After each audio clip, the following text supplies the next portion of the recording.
Hi, my name is Kelsea Friend, and today I'm going to tell you about my interview with Dottie Green, who is one of 60 of the founding players of the All-American Girls Baseball League.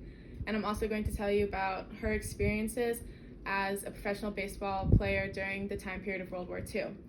So nowadays, seeing women in professional sports isn't as startling as it used to be back in the day. Growing up, many young girls start off playing baseball, but once they get past the Little League age, they're forced to switch to softball because baseball is seen as a boys' sport. But what if they didn't have to? This may not seem like a big deal now, but for us female athletes and for your future daughters, it would be nice to be able to continue playing the sport they love at the professional level without having to switch over to a different sport. In my interview with Dottie Green, I asked her several questions about what her life was like during World War II and what it was like to play professional baseball as a woman. So we'll begin with how the war affected professional baseball. Towards the end of 1942, several of the minor league teams disbanded because a lot of them were over the age of 18, obviously, and they were drafted for the war. So with that being said, since the minor league teams were disbanding, there was a fear that the major league teams would disband as well. This prompted the emergence of the All-American Girls Softball League. But halfway through the season, the name was changed to All-American Girls Baseball League to distinguish the league from other softball leagues, and because the games were going to be played by the rules of Major League Baseball. Once the All-American Girls Baseball League was established, the Board of Trustees needed to then figure out what they expected from the teams in the league as a whole. So during this time, women were generally only playing softball, so the rules had to be changed up a little bit. Because of this, the Board of Trustees wanted to incorporate some of the rules of softball into the new baseball game. They decided to extend the length of the softball bases to match the baseball bases. They also extended the pitching distance.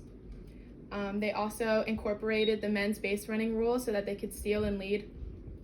And they also put 9 players on the field, while softball normally had 10 at this time. So the idea of having the women play on the major league fields wasn't really liked during that time because, again, women were the ones who stayed at home, so it was a little unequal at that time. So instead of playing on the major league fields or even the minor league fields, there was 4 teams that played in non-major league cities.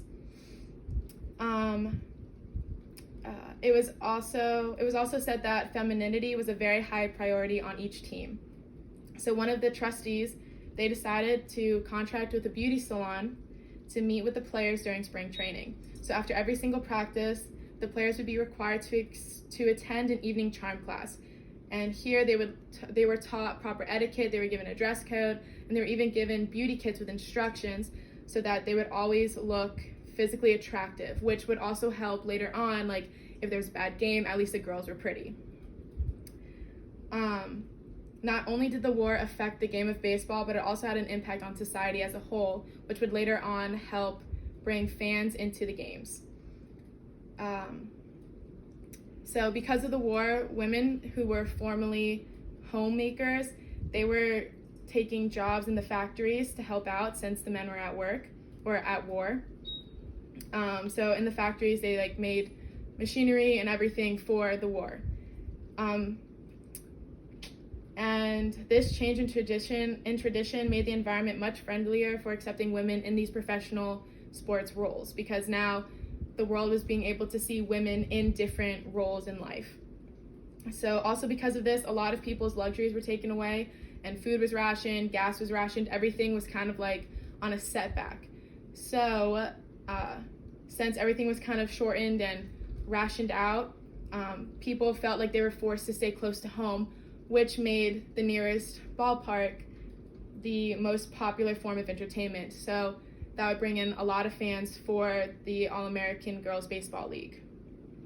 So overall, the sport of baseball went through quite a few changes during the war, some not lasting as long as we would have hoped, like women in professional baseball, but the league operated from 1943 to 1953 and still represents one of the most unique aspects of baseball's history. Being able to speak with Dottie Green was a really cool experience. She taught me a lot. She told me about what professional baseball was like during the war and how being a professional baseball player impacted her life, because she had to switch from semi-pro softball, and then she went to full professional baseball, which was quite a jump for her, 2 different sports. Being able to listen to her explanation of the evolution of baseball and what was expected of her was something that I found very interesting. So the next time you're watching a professional baseball game, or any professional game for that matter, try to imagine what those players have adjusted to and what the sport as a whole has had to overcome and adapt to.